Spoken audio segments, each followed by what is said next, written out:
Assalamualaikum warahmatullahi wabarakatuh.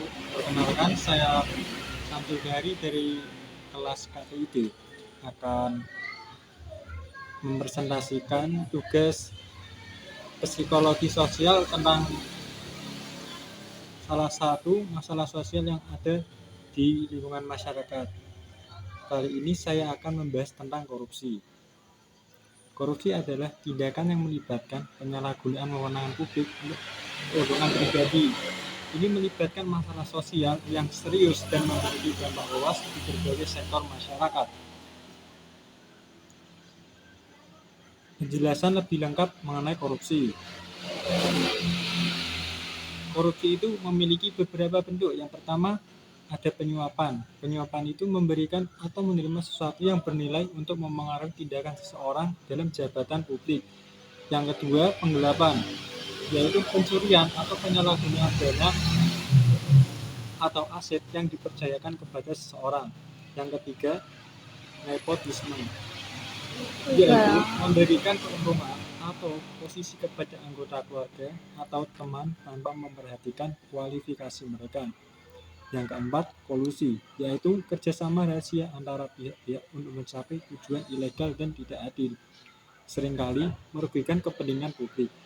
Yang kelima, pemerasan, yaitu memaksa seseorang untuk memberikan uang atau keuntungan dengan ancaman atau kekerasan.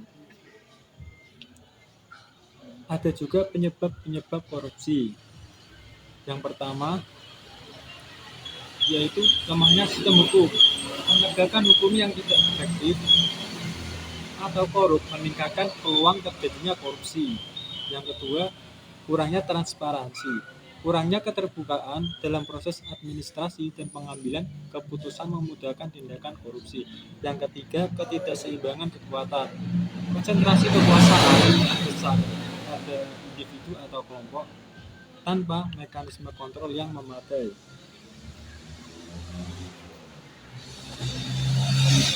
Yang keempat, rendahnya moral dan etika. Kurangnya nilai-nilai moral dan etika dalam masyarakat.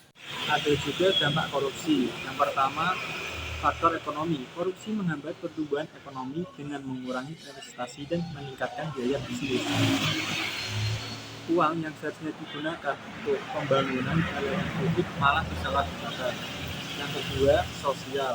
Korupsi memperburuk ketidakadilan dengan meningkatkan kesenjangan antara kaya dan miskin. Masyarakat kehilangan kepercayaan terhadap pemerintah dan institusi publik. Yang ketiga, politik. Korupsi merusak legitimasi pemerintah dan demokrasi. Pemerintah yang korup cenderung tidak stabil dan tidak efektif. Yang keempat, hukum. Korupsi melemahkan sistem hukum dan menghalangi penegakan hukum yang adil. Yang kelima, lingkungan. Korupsi seringkali terkait dengan eksploitasi sumber daya alam yang tidak bertanggung jawab, merusak lingkungan dan mengancam keberlanjutan. Ada juga contoh-contoh korupsi. Contohnya yaitu kasus korupsi terkenal melibatkan pejabat tinggi pemerintah. Biasanya korupsi itu terjadi di pemerintahan, anggota parlemen dan perusahaan besar. Contoh terkenal termasuk skandal Enron di Amerika Serikat, di mana eksekutif perusahaan memanipulasi laporan keuangan untuk menipu investor, dan skandal 1MDB di Malaysia, di mana miliaran dolar dana negara disalahgunakan oleh pejabat tinggi. Yang selanjutnya, upaya pemberantasan korupsi. Ada beberapa cara. Yang pertama, satu, penegakan hukum yang kuat.